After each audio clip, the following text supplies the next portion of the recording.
Nanti misalnya hilang tuh kalau misalnya saya kebas-kebasin kayak gitu. Jadi itu masuk nantinya ke keluhan utama dari pasien. Setelah itu nanti ditanya, gimana sih Bu kok bisa gitu, udah berapa lama? Nanti dia cerita lagi, oh iya saya tuh udah ngerasain itu udah 5 tahun yang lalu misalnya, tapi saya buat biasa aja karena nanti juga hilang sendiri. Tapi akhir-akhir ini tuh rasanya sakit terus gitu, hilangnya cuma seberapa aja. Sakitnya ketika apa Bu misalnya? Itu misalnya ada pergerakan di area ini Bu, misalnya pas mulai nyuci, meres baju, nyuci piring misalnya gitu. Nanti itu masuk ke riwayat sekarang. Ibunya di keluarganya ada riwayatnya, misalnya ada bapak atau ibu atau mungkin anaknya atau di keluarganya itu ada yang pernah ngerasain sakit itu juga misalnya. Oh ternyata nggak ada. Oke, berarti itu tidak ada riwayat dari keluarganya, tidak ada riwayatnya yang terkena CTS juga. Kemudian setelah itu juga langsung kita bisa lakukan pemeriksaan. Jangan lupa yang pertama dicek vital sign-nya. Ada apa aja? Tekanan darah, RR, HR. Oke. Kalau tensinya tadi, tekanan darahnya itu di situ ada sistol dan diastol. Ketika jantung memompa itu sistol atau diastol? Sistol. Sistol atau diastol? Sistol. Sistol atau diastol? Sistol, iya. Kok yang kedua suaranya menurun gitu? Ya, kalau misalnya pas jantungnya relaksasi berarti itu adalah diastol. Jangan dilupakan. Kemudian setelah cek vital sign, teman-teman juga bisa langsung cek. Biasanya kalau di fisioterapi itu ada pemeriksaan spesifik. Jadi kalau CTS banyak sih kayak nyeri pinggang juga akan ada tesnya begitu. Untuk bisa memastikan dia beneran itu tuh carpal tunnel syndrome atau bukan. Jadi nanti yang pertama tesnya nanti ada 3 tes spesifik atau pemeriksaan spesifik fisioterapi. Yang pertama namanya adalah Pallen test. Jadi Pallen test itu gerakannya adalah, iya betul. Jadi gerakannya seperti ini. Nanti ada penekanan dari tangan, kedua tangannya. Kalau misalnya ini bisa dilakukan sekitar selama 1 menit. Kalau misalnya ada muncul tadi sesuai dengan gejalanya CTS akan muncul misalnya tadi kebas, kemudian rasa tidak enak di area mana, jari-jarinya tadi. Pokoknya munculnya itu biasanya akan di jari-jari yang dia memang disaluri atau dialiri oleh si saraf medialis tadi. Setelah itu ada final sign, ya diketuk. Kenapa di aja? Boleh pakai tangan, silakan diketuk di daerah, misalnya pasiennya seperti ini, kemudian diketuk aja di daerah dari si karpalnya tadi atau di terowongannya tadi. Boleh pakai tangan, kalau misalnya ternyata usus saya panjang-panjang Bu nanti menyakiti. Boleh pakai hammer, tapi jangan dipukul ya. Itu kecil aja gitu. Kira-kira ketika dipukul begitu menggunakan hammer atau tangan, itu akan ada rasa kayak muncul sedut kayak kebas atau kesemutan tidak sih di area jari-jari tadi gitu. Kalau misalnya diketuk begitu, enggak Bu biasa aja, enggak sakit, enggak apa. Oke, berarti dia negatif. Panel juga panel. Apa tadi yang pertama? Palem tadi juga kalau misalnya dia positif, dia akan muncul tadi yang kebas di area jari-jari. Kalau misalnya nggak ada rasa apa-apa, berarti dia negatif. Itu yang kedua. Yang ketiga adalah bisa dilakukan kompresi di area di dekat dari si terowongannya tadi. Dikompresi aja, jadi ditekan begitu, lemes aja. Oke, ditekan aja. Kalau sakit? Iya, kemarin sempat jatuh. Sempat jatuh. Oke, jatuh dari mana? Main skating. Oke, bengkak nggak? Iya, sampai biru mami. Terus diapain? Nggak ada apa-apa. Didoain. Cuma gini doang. Harusnya kalau misalnya bengkak diapain? Iya, kompres aja. Oke. Itu tadi ditekan bagian apa? Di dekat dari ini. Di dekat dari si terowongannya iya. Di daerah dari terowongannya, di dekat dari otot apa namanya? Tekan situ, ditekankan, oke. Udah ada rasa. Jadi untuk keluhan yang muncul sama dengan yang tadi itu, ada muncul kebas, semutan, atau rasa tidak enak ketiganya. Kemudian itu positif atau tidak, jadi dilihat biasanya kalau 3 itu kadang kalau misalnya pasiennya sudah kronis, kemungkinan dia udah nggak bisa bedain ya. Jadi dicek aja dia nyerinya di mana, kemudian dicek kalau kronis juga. Di area ini kan kita gemuk-gemuk nih, di area tenarnya. Kalau misalnya dia udah kronis sudah lama, biasanya di area tenar ini dia akan lebih kayak ada cekung, jadi kayak mengecil gitu, weakness biasanya ototnya. Kemudian juga kemungkinan pasiennya biasanya kalau untuk misalnya nekan atau apa dia merasa nggak kuat. Kalau misalnya apa ya, kalau jempol itu saya neken tombol on off misalnya gitu, kok ngerasanya nggak kuat ya, kayak ngerasa lemah gitu. Itu bisa juga karena tadi dia CTS-nya sudah kronis. Dan dilihat di bagian dari tenar ini, biasanya dia akan ada kayak lebih mengecil ototnya, jadi nggak gemuk kayak gini. Bisa dia seperti itu. Kemudian ditanya juga, nyerinya itu kalau malam hari gimana? Karena kalau CTS itu biasanya malam itu dia akan muncul nyeri. Iya, di malam hari itu biasanya akan lebih sakit, lebih nyeri gitu. Kemudian bisa sampai misalnya pasiennya tidur sampai kebangun. Ditanya juga kalau begitu, oh berarti memang dia carpal tunnel syndrome, CTS. Kemudian itu yang pemeriksaan spesifik. Terus untuk pemeriksaan pengukurannya sesuai dengan keluhan pasien ya. Kalau ada nyeri berarti dicek pakai pas. Panjangannya Oke, caranya Digeser. siapa yang geser? Pasien. Sesuai dengan Yang dirasakan. nafas. Kemudian juga selain nafas apa lagi yang perlu diperiksa? MMT ya, MMT bisa diperiksa juga ke pasien.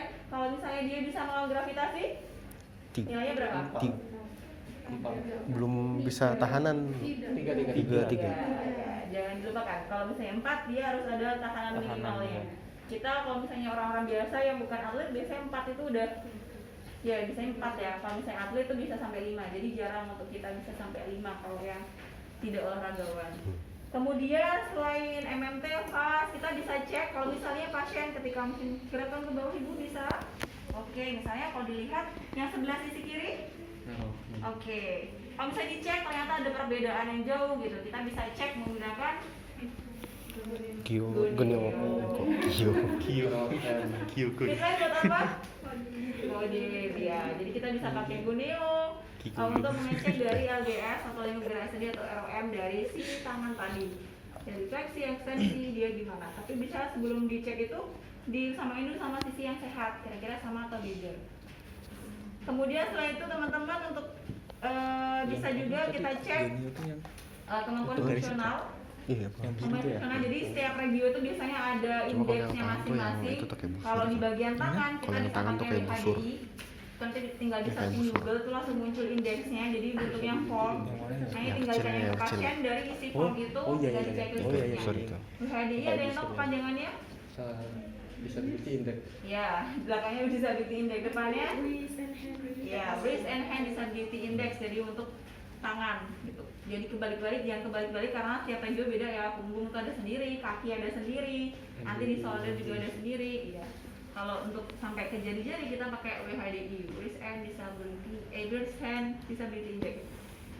Kemudian setelah itu, setelah kita cek juga, kemudian kita lihat di sini apakah di daerah dari nyerinya tadi di carpal tunnelnya itu apakah ada bengkak atau tidak, ada tanda inflamasi atau tidak, karena nanti ini membuat kita memutuskan kira-kira intervensi apa yang bisa diberikan. Kalau misalnya di daerah, ternyata di daerah terowongannya ini dia ada kemerahan, kemudian kalau dibandingin dengan yang sehat, kemudian ada bengkak juga.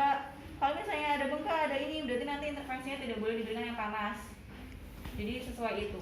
Kemudian kalau misalnya ternyata dia nggak ada bengkak misalnya dibandingkan dengan yang sehat. Oke, ternyata dia nggak ada bengkak. Kemudian nyeri, kalau nyeri memang semuanya nyeri ya. Jadi yang paling membedakan adalah dari kemerahannya, suhunya, kemudian bengkaknya begitu. Kalau misalnya tidak ada bengkak, oke, berarti kita bisa memberikan intervensi yang akan bisa kita pakai. Yang panas juga boleh dikasih. Hari ini kita untuk intervensinya kita akan menggunakan yang pertama nanti US. Udah pernah pakai US kan? Oke, kemarin diajarin siapa? Ibu. Saya. Oke, kita pakai US. Kemudian nanti kita bisa pakai parafin bed atau kombinasinya bebas sih, bisa parafin, Oh, itu bisa US parafin. dulu.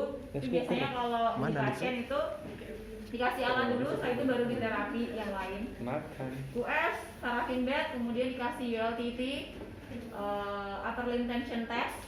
Tuh nanti ada beberapa tergantung sarafnya mana yang mau diprovokasi. Kemudian nanti yang terakhir untuk edukasinya boleh diberikan stretching teman-teman bebas stretchingnya ya, yang penting di pergelangan tangannya. Atau nanti bisa dikasih tendon gliding exercise, itu juga kayak exercise, tapi dia lebih ke untuk menjaga ROM-nya, yang tendon gliding itu juga nanti bisa langsung di search juga langsung muncul ada 9 gerakan di situ. Tendon gliding exercise, gliding tendon gliding atau gliding exercise gitu. Yang pertama kita kasih US dulu. Kayak ini pasti kayaknya dia bakal kesakitan ya karena udah ada keluhan juga. Aduh, Oke, jadi US. cocok. buat pemulihan Jadi tangannya biar enak. Oke. atas kehendak Ya. Tuhan. Oke. Kalau US masih ingat apa saja yang perlu di Gel sarung nggak usah tangan. disebut ini, nggak usah disebut ini. Di luar dari ini yang di dalamnya. Ada frekuensi. Oke, frekuensi ada apa aja pilihannya? Berapa hertz ya lupa. 0,5 sampai 7. Belum bukan guys. Apa nih? Oke, pilihannya frekuensi ada 1 dan juga 3. Ya, 1 tuh yang gimana? Kalau yang ke Ada nyut-nyut. Ada nyut-nyut. kalau Satu tuh masih di permukaan. Ya sih, 2 tuh udah masuk ke otot, 3 udah yang ke arah sana. Kembali. Oh iya. kalau satu tuh udah sampai ke tulang. Oh iya. Ya, 3 baru otot. Ya, jadi superficial ya. Oke, jadi pilihannya 1 dan juga 3. Kalau 1 itu dia lebih dalam, biasanya lebih dari 2 cm. Atau kalau misalnya teman-teman patokannya areanya biasanya lebih ke urus saraf, kemudian tulang gitu. Kemudian ligamen, jadi lebih ke dalam. Kalau misalnya yang 3 itu lebih ke otot ya, superficial, tendon gitu, lebih areanya lebih luas. Nah di sini kita setiap alat beda-beda ya, tapi di sini alatnya ada Enraf, jadi mereknya Enraf. Ini tinggal kita pencet di sebelahnya, kemudian baru kita putar. Nah dari sini aku ganti. Ya, 3 1 3 tergantung. Tapi karena di sini kita mau ke sarafnya, berarti kita lebih pilih yang 1. Jadi udah 1. Kemudian setelah frekuensi apa? Yang dicari? Nih. Sebelum waktu terakhir. Ya, 2 kata. Depannya P. Intensitas. P. Depannya P. Frekuensi. 2 kata PR. P sama R. Praktikum. Pulsa. Oh, weh, Jadi teteh. tinggal di klik. Kemudian di sini ada banyak ya. Ini tergantung dari dia akut, subakut atau kronis.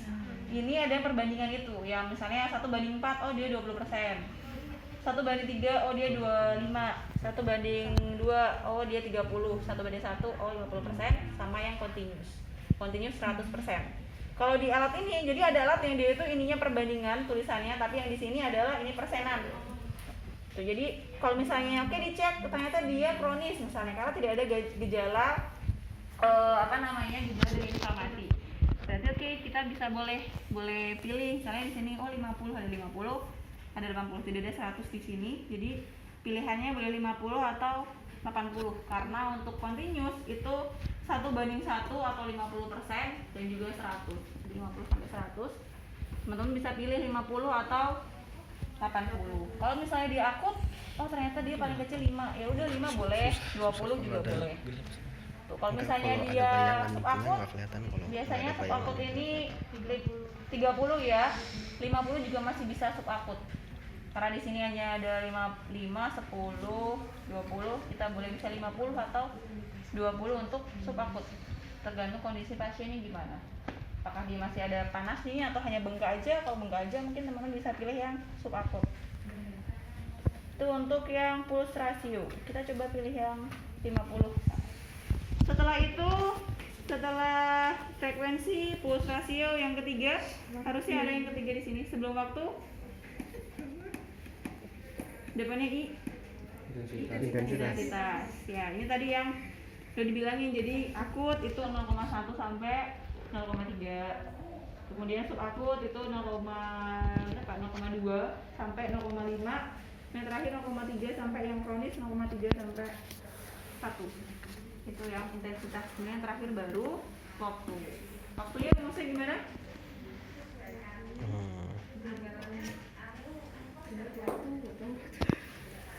Rumusnya ada ingat? Enggak. Oke, waktu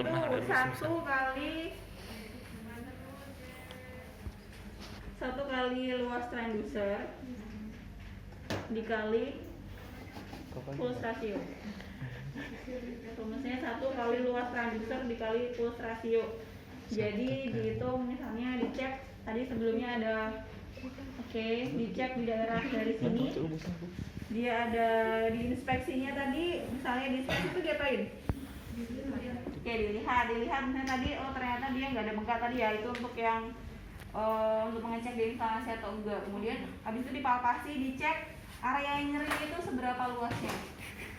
Kalau misalnya luasnya hanya seluas dari luas transducer ini, berarti hitungnya 1.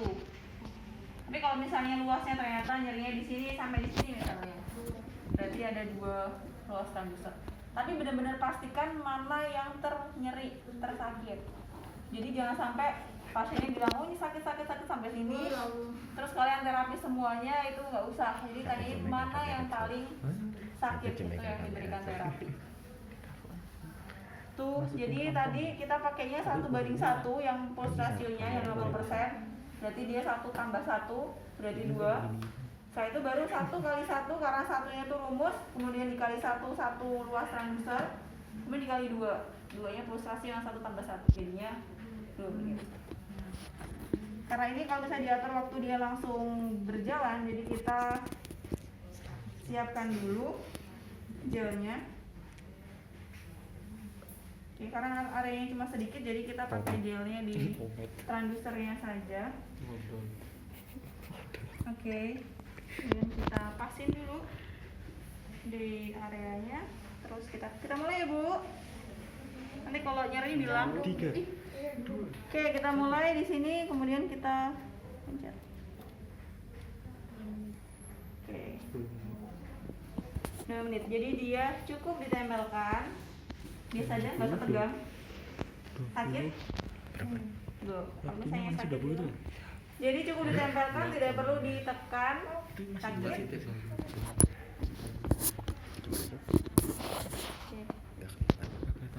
Kalau misalnya sakit, kita gerakan sedikit di sekitar itu. Terus sakit bilang positif. Kenapa?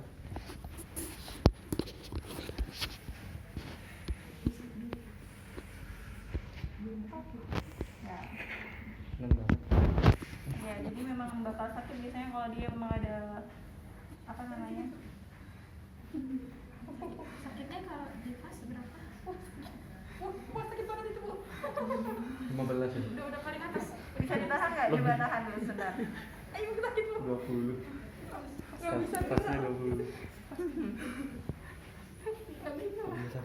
Sakit ya. Jadi kalau misalnya dia ada masalah, biasanya dia nggak sakit. Dia udah ada rasanya gimana sih?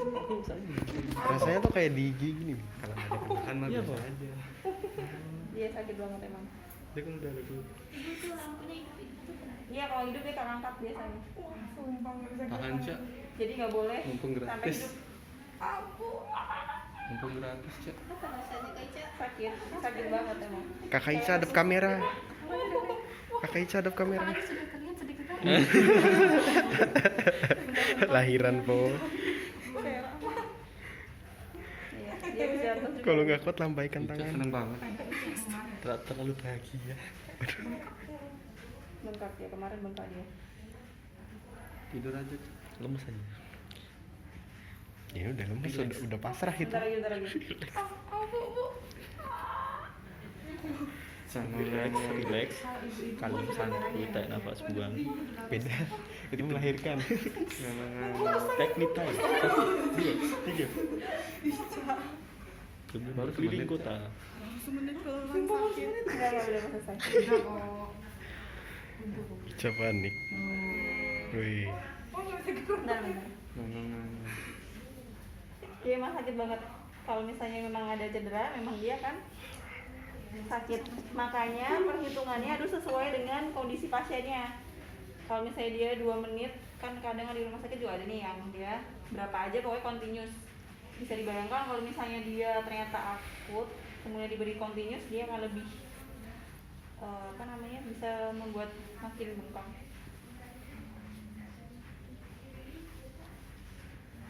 Gimana rasanya? Kok bisa Hah? sekarang?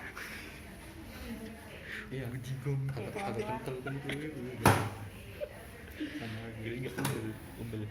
Memang dia rasanya kalau Kan kental. kalau saya biasanya nyobanya Umet. karena saya biasanya lebih ke fasciitis plantaris ya, jadi di bagian plantar. Ketika udah sakit Bukan, banget, anjing. kemudian di US Umbel, memang Cok. sakit, Malah tekan tapi sih. dokter saya itu biasanya lebih enakan. Kalau- Prison flag. Prison flag. Kemudian coba dicek itu parafinnya udah salah belum ya? Udah apa bu? Badannya Nggak yang dibuka aja bu. Iya, buka ini. Belum ya? Baru atas sih, baru atasnya. Rasid. Oh jeruk. Udah jadi Oke. nasi. Bu jeruk. Sakit? Oke. Iya, karena kan tadi saraf. Jadi lebih ke jari-jari, kerasanya lebih ke bagian jari-jari. Oke, setelah di US teman-teman sebenarnya untuk CTS banyak ya intervensinya. Tinggal teman-teman mau pilih apa. Selain US kalau mau dikasih TENS boleh, tapi biasanya lebih kombinasi ya. Kalau dikasih panas berarti yang lain boleh, misalnya parafin sama TENS boleh, parafin sama US boleh. Parafin IR itu nggak mungkin biasanya, atau IR SWD itu nggak mungkin karena semuanya panas. Jadi dipilih 2 biasanya memang untuk elektroterapinya atau EPA-nya. Kemudian untuk intervensi yang lain, misalnya tadi US atau parafin dulu juga boleh. Kemudian setelah itu bisa dikasih dikasih masas juga bisa. Jadi mengikuti dari areanya ini ke arah sana, ke arah pembuluh darahnya. Jadi mengikuti dari venanya ke jantungnya. Boleh dimasas, boleh. Kemudian sebelum diberikan ULTT nanti bisa diberikan masas dulu di area dari trauma itu untuk ngebuka. Jadi untuk ngebuka dari si ligamen tadi yang penekanan, yang sarafnya tadi. Oke, sakit? Iya, kayaknya kamu main ya kemarin ya. Ada ototnya yang enggak, kok bengkak dia enggak nih.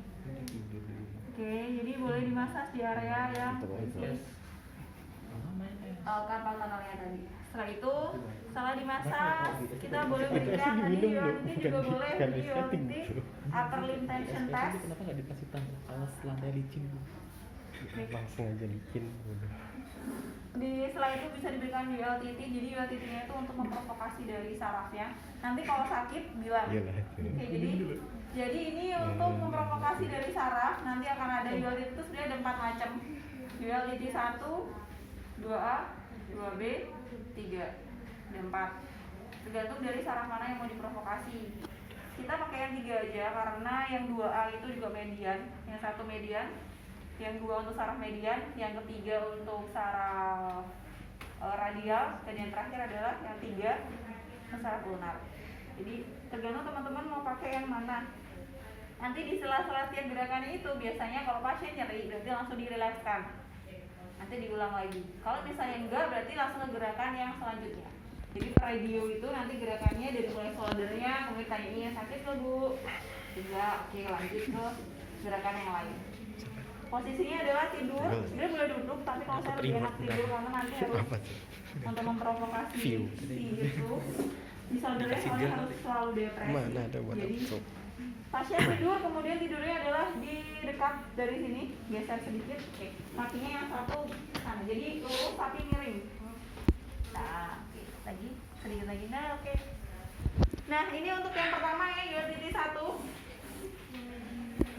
Medianus. Oke, upper limb tension test yang pertama, yang nomor 1 itu untuk saraf medianusnya. Jadi nanti gerakannya adalah dari mulai shoulder shoulder ini dia selalu depresi, makanya kita yang mau depresikan, terus yang menggerakkan adalah fisioterapis. Jadi pasien nanti harus Bukan depresi relax. itu elevasi. Jadi percaya aja, direlaxin badannya, nanti saya menggerakkan. Kalau misalnya ada muncul nyeri, nanti baru saya relaxkan kembali. Oke, kita mulai. Oke, jadi yang pertama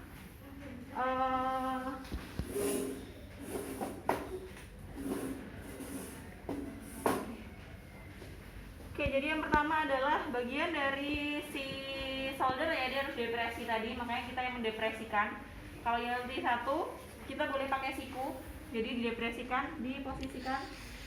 Oke, depresi. Kemudian, enggak lah.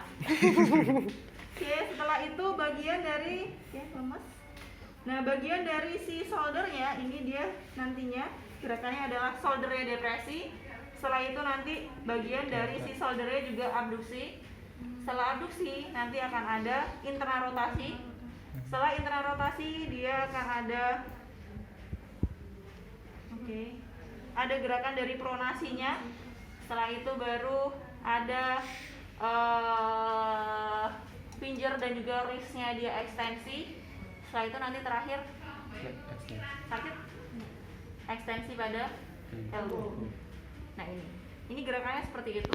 Nah kalau misalnya udah nyampe sini, kemudian dia nggak ada kerasa nyeri, ditambah provokasinya yaitu kepalanya nanti begini ke area sebelah, maaf ya, ya seperti ini. Nanti seperti itu kalau misalnya saya minta ya. Sekarang relax dulu, kita mulai dengan gerakan yang tadi, lemes saja. Yang pertama adalah depresi pada bagian Lock neck.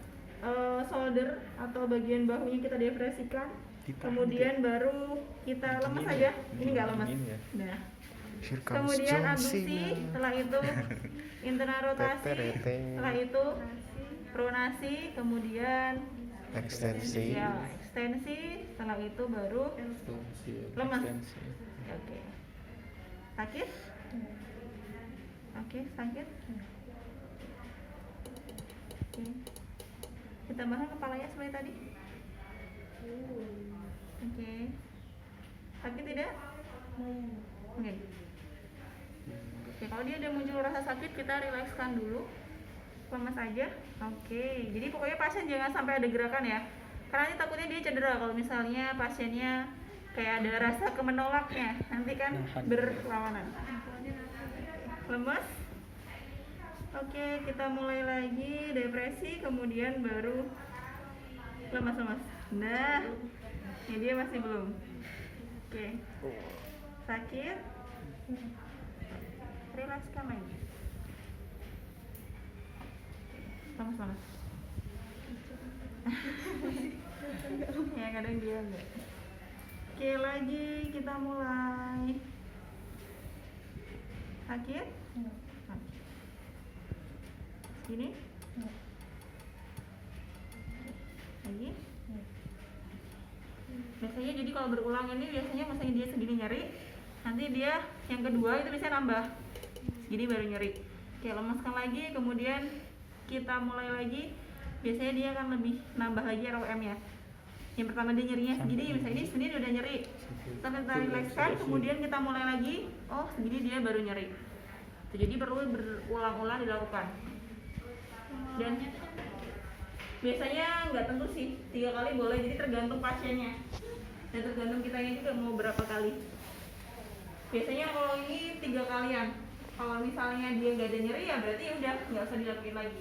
Tapi kalau misalnya dia segini, oke, segini nyeri, ya udah direlakskan, kemudian nanti diulang lagi. Oh dia udah nambah nih segini baru nyeri, oke relakskan lagi, tambah lagi, biasanya dia udah segini baru sakit. Jadi duality ini bisa untuk tes. Kalau misalnya dia muncul, biasanya dia lebih ke positif, bisa juga untuk terapi. HP-mu panas. Dan hasilnya biasanya langsung kerasa. Kalau pas itu dia sakit banget atau kesemutan, kemudian langsung diterapi, biasanya langsung kerasa efeknya. Kalau untuk duality ini. Dan jangan sampai pasiennya bergerak sendiri, jadi fisioterapis yang menggerakkan. Kalau misalnya dia masih kaku begitu, dicoba atau diminta untuk lebih rileks. Karena nanti kalau misalnya dia bergerak terus kita paksa, nanti dia cedera gitu. Jadi biar fisioterapis yang menggerakkan. Itu yang utility yang pertama.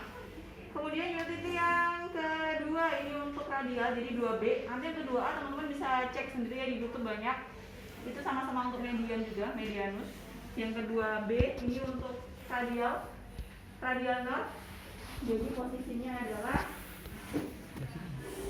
oke, ini kita ya. Oke. Kita itu ya. Oke, jadi harusnya ini juga posisinya masih depresi. Tapi kita mau menggerakkan bagian bawah. Jadi posisi depresi kita pakai Ini lu. sedikit lagi bisa? Jangan. Nah, oke, ya. Oke, jadi kita mau gerakan depresi untuk shouldernya. Ya, kita bisa pakai badan, boleh pakai depresi badan. Kemudian sama kayak tadi, shouldernya depresi. Setelah itu bagian dari tangannya, oke, pelan-pelan diputar, oke, di intrarotasi. Setelah itu, ini terlalu tinggi nih ya. Jadi pokoknya shouldernya adalah depresi ke bawah, kemudian ada intrarotasi. Setelah itu coba ibu gerakan seperti ini. Oke, sakit? Oke. Masih seperti itu, kemudian kita tambah. Jadi jari jempolnya itu lebih ke fleksi dulu yang pertama. Setelah shouldernya depresi, kemudian intrarotasi. Setelah itu bagian jempolnya ini ada difleksikan. Setelah itu dia nggak ada sakit, tambahkan dengan semua fingernya atau jari-jarinya. Seperti ini, bagaimana? Oke. Setelah itu kalau tidak ada sakit, kita tambahkan di bagian wrist-nya juga fleksi. Oke, bagaimana ibu rasanya? Oke. Pelan-pelan, relax. Kita gerak. Oke, dia sepertinya kayak seperti ini. Sakit? Oke. Rasanya di mana sakitnya? Semutan. Oke. Jadi dia ada di ini deh. Di bagian dari sakit tadi di mana? Di Oke, berarti lebih ke tarik ya, bukan ke rasa kayak apa namanya. Kalau ketarik biasanya lebih ke ototnya. Jadi kalau muncul rasa kayak kesemutan kayak, tapi ketika dilakukan tadi ya, itu baru dia lebih ke positif dan ke jari-jari biasanya di area ini. Karena tadi untuk radial. Oke.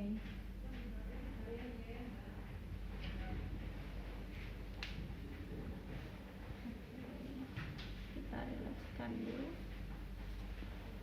Oke, sekarang gimana, masih sebentar? Jadi gerakannya teman-teman tadi mulai dari, pokoknya gerakannya kamu saya sendiri nih. Depresi, kemudian bagian yang intrarotasi. Setelah itu baru fingernya dulu. Setelah itu baru semuanya. Kemudian wrist, baru digerakkan ke samping. Sendiri aja ketarik mesti di sini. Oke, tapi dia lebih ke otot kalau misalnya di bagian dari karena lebih ke harusnya ke rasanya lebih ke saraf kalau memang dia ada masalah di radial. Setelah itu kalau misalnya udah ini nggak ada rasa, tambahkan dengan provokasi. Jadi semuanya sama, provokasinya dengan kepala miring di akhir. Kalau dia tidak ada masalah, kalau misalnya sini udah sakit nggak perlu ditambahkan provokasi lagi, nanti dia semakin sakit. Oke, untuk yang radial. Kemudian yang terakhir untuk ulnar. Ulnar utility 3. Balik ke tempat. Pindah lagi. Oke, gerakannya adalah Kau pindah aja dimulai kan. Dukun. gerakannya sedikit ke sana aja biar nah. Oke, jadi untuk ulnar ini kita juga depresi di bagian shouldernya, tapi kita nanti mau gerakannya adalah seperti ini. Ke atas. Jadi posisinya gerakannya begini. Ya, jadi yang bergerak adalah abduksi. Ya, shouldernya lebih ke abduksi yang digerakkan. Tapi posisinya shoulder tetap harus depresi. Nah, biar depresi kita bisa pakai tangan, misalnya mohon maaf di bawah. Nah, terus kita oke. Terus kita tarik ke bawah. Setelah itu baru kalau misalnya gerakan seperti ini sakit. Oke. Setelah sakit kita tambahkan gerakan yang tadi ada intrarotasinya sedikit. Kemudian Oke. Sakit? Setelah itu baru digerakkan lagi. Begini? Oh didorong. Sakit? Didorong pakainya. Oke. Ini Kalau ditambahkan nih buat dengan nahan nggak sih? Didorong nggak sih? Enggak, sakit? kan kita nariknya nih. Lemas, relax kembali. Tahan Jadi ya. gerakan seperti itu untuk ulnar. Dimulai dari shouldernya, dia didepresikan, kemudian ada abduksi sedikit, dicek dulu abduksi ya, abduksi dulu sedikit, kemudian dicek sakit nggak, oke nggak sakit, setelah itu baru dirotasikan, kemudian baru diurisnya diekstensikan, baru kita gerakan pakai badan kita untuk abduksikan Enggak, si ini cuma buat nahan. bagian dari shouldernya. Karena kalau pakai Buat tangan nggak tumpuan, bisa ya, buat karena tumpuan. tangan kita satu untuk ini, satunya untuk merilekskan dari si bagian dari ininya, apa namanya? Kurisnya. Kurisnya untuk ekstensi, jadi nggak bisa. Makanya pakai badan kita untuk bisa menggerakkan dari shoulder. Oke, itu untuk saya gimana tangannya? Itu Oke, bisa coba dapat dicek enakan. lagi parafinnya. Enakan di sini di rumah Ya, tersambat. nanti teman-teman bisa coba sendiri ya. Nanti masih ada waktu, Jangan nanti bisa gitu. dicoba. Parafinnya pakainya adalah, jadi itu nanti sampai meleleh semuanya. Parafin tuh Pak. Lilin. Kemudian setelah meleleh semuanya, nanti tangan kita yang sakit, saya tadi yang kanan, dimasukkan sampai ngecelup. Jadi kalau CTS sampai pergelangan tangannya. Berapa kali? 10 kali. Jadi jangan masukin, angkat, kemudian nanti masukin lagi, angkat lagi sampai 10 kali. Setelah itu udah 10 kali ditutup atau dia langsung digubet pakai Handuk. digubet begini untuk apa? Jadi biasanya ini ditali boleh, kalau ada tali boleh, atau gini aja terus tangannya atasannya megangin. Jadi ini untuk apa? Biasanya untuk biar Kayak suhu bayi dari aja. parafinnya itu yang di tangan itu tetap terjaga. Jadi nggak langsung dingin, makanya digubet pakai handuk. Setelah itu Pakai berapa handuk. menit? 15 menit. Jadi dibiarkan selama 15 Kan menit. itu keras loh. Setelah itu baru nanti dibuka, kemudian dilepas, masukin lagi ke parafinnya. Jadi dia nanti kayak bisa ngelupas ya. Nanti bisa ngelupas. Sekarang misalnya kalau cuma sekali, dia pasti akan susah ngelepasinnya. Kalau misalnya 10 kali kan tebel, nanti tinggal dikelupas begitu, nanti bisa ngebentuk tangan tuh. Nanti baru dimasukin lagi ke sana. Jadi dia sebenarnya sama-sama untuk menghangatkan, merileskan, melancarkan aliran darahnya di bagian tadi yang sakit. Mirip sama IR, tapi kalau IR kan hanya satu sisi ya.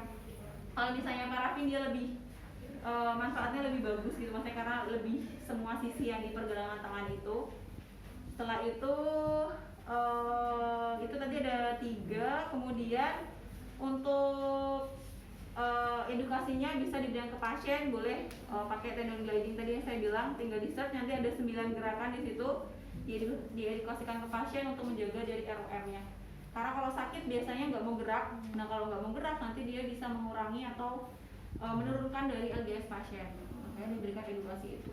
Pasien juga boleh stretching, misalnya seperti ini juga boleh. Saya pagi itu kaku biasanya kalau pasien CTS sakit gitu, boleh direlaks dulu. Kalau bangun tidur ibu boleh sambil begini di stretching dulu kayak hitungan 8, di 1, 2, 3, 4, 5, 7, 8, kemudian gantian, kemudian ke samping, kemudian keluar gitu. Jadi di pergelangannya digerak-gerakin.